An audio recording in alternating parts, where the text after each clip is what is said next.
नाज़िन नेब करप्शन जे इल्ज़ाम हेठि मखदूम जमील ज़मा जे भाउ अॻूणे तालके नाज़िम मखदूम जलील ज़मा खे कराची मां गिरफ़्तार करे वरितो आहे। उन हवाले सां अपडेट करे रहियो आहे मेरठ वीडियो रिपोर्टर मुनीर आकाश। जी मुनीर, छा तफ़सील आहिनि?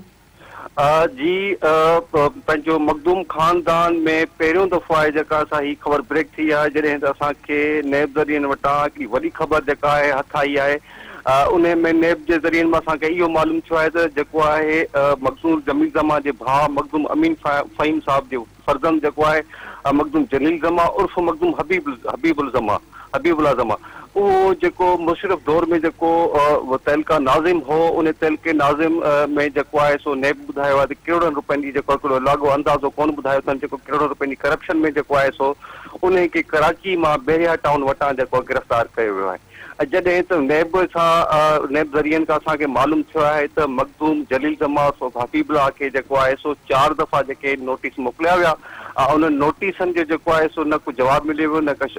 पेश थिया। उन जे जवाब ते जेको असांखे गिरफ़्तार कयो आहे। वधीक उन्हनि जेको नेब जे ज़रियनि मां जेको असांखे मालूम थियो आहे उन्हनि नेब जे ज़रियनि ॿुधायो आहे त जेको आहे सो अकाउंटेंट ऑफिसर मुश्ताक शेख वठां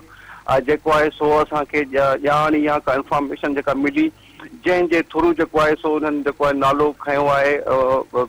मखदूम जलील ज़मा जो जेका मुबैना जेका करप्शन थी हुई 1.5 करोड़ खां 2 करोड़ जी जेका करप्शन थी उन्हनि चवणु आहे त 1.5 खां 2 करोड़ जेको आहे सो उन्हनि ट्रांसफर थिया हिननि जे अकाउंट में या ॿियो को रीज़न पर जेको आहे सो उन्हनि वाज़े कोन ॿुधायो आहे। ज़रिए इहो मालूम थियो आहे त करोड़नि रुपयनि जी जेका करप्शन कई वई संदसि दौर में मुशरफ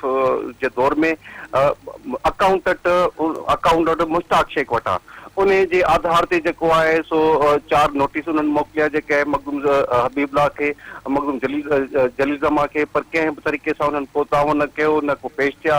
जंहिंजे मुताबिक़ जेको आहे असां हिननि खे गिरफ़्तार कयो आहे। ऐं हिन जी गिरफ़्तारी खां पोइ जेको आहे सो हिते ज़िले मटियारी में ऐं जेको आहे असांजे तक में जेको आहे सो हिकिड़ी ख़बर इहा जेका बाहि वांगुरु फैलिजी वई आहे। हींअर ते जेको आहे असांखे वधीक जेके तफ़सील न पिया ॾिना वञनि